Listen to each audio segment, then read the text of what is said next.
Kerala medical and sales representative association 51ാമത് ജില്ലാ സമ്മേളനം എച്ച്.സലാം MLA ഉദ്ഘാടനം ചെയ്തു. പേറ്റന്റ് നിയമ ഭേദഗതിയിലൂടെ ബഹിരാഷ്ട്ര കമ്പനികളുടെ വില കൂടിയ മരുന്നുകൾക്ക് വിപണി ഒരുക്കുന്ന കേന്ദ്ര സർക്കാർ പൊതുമേഖലയിലെ ഔഷധ നിർമ്മാണ കമ്പനികൾ അടച്ചുപൂട്ടുകയും സ്വകാര്യ കമ്പനികൾക്ക് കോവിഡ് വാക്സിൻ ഉൾപ്പെടെ നിർമ്മിക്കാൻ അവസരം കൊടുക്കുകയുമാണെന്ന് എച്ച്.സലാം എം.എൽ.എ പറഞ്ഞു. സമ്മേളനത്തിൽ KMSR ജില്ലാ പ്രസിഡന്റ് C. വിജയ് അധ്യക്ഷനായി. CITU ജില്ലാ general secretary P. Ganakumar, KMSRA സംസ്ഥാന സെക്രട്ടറിമാരായ A.B. പ്രദീപ് കുമാർ, അനിരൂപ് രാജ, സുനിത, ജില്ലാ സെക്രട്ടറി അംഗങ്ങളായ T.B. ഫിറോസ്, രാജുമോൻ, S. ദിനിമോൻ എന്നിവർ സംസാരിച്ചു. ജില്ലാ സെക്രട്ടറി P. സജു സ്വാഗതം പറഞ്ഞു. ഒരു ഭരണവർഗത്തിന്റെ താല്പര്യം ആർക്കു വേണ്ടി ഉള്ളത് എന്ന് കൃത്യമായി നമുക്ക് ബോധ്യമാവും. നിങ്ങൾ ആരോഗ്യ മേഖലയിൽ ഏറ്റവും ശക്തമായ നിലകൊള്ളുന്നൊരു മേഖലയിൽ പോകുന്നവരാണ്. നമ്മുടെ സമൂഹത്തിലെ ആരോഗ്യരംഗവുമായി ബന്ധപ്പെട്ട് നോക്കിയാൽ, അല്ലെങ്കിൽ ചികിത്സയുമായി ബന്ധപ്പെട്ട് നോക്കിയാൽ, അതിലെ മെജോറിറ്റിയും പണത്തിന് ചെലവുണ്ടാവുന്നത് ഔഷധങ്ങളുടെ വിലയുമായി ബന്ധപ്പെട്ടതാണ്. നമ്മൾ നോക്കിയാൽ കാണാൻ കഴിയും.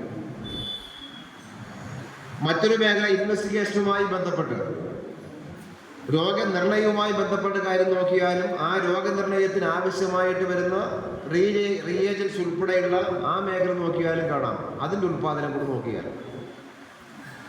രോഗം വന്ന് രോഗം നിർണയിച്ച് അതിന് ചികിത്സയ്ക്ക് വേണ്ടി ഔഷധം വാങ്ങി കഴിക്കേണ്ടി വരുന്ന ആ ചിലവെടുത്താൽ ഏതാണ്ട് 65-70% ആണ് അതിൻ്റെ ടോട്ടൽ ചിലവിൻ്റെ ഏറെക്കുറെ അങ്ങനെയാണ്. രോഗനിർണയ സമയത്ത് ഞാൻ ഈ പറഞ്ഞു നോക്കിയാൽ കാണാൻ പറ്റും.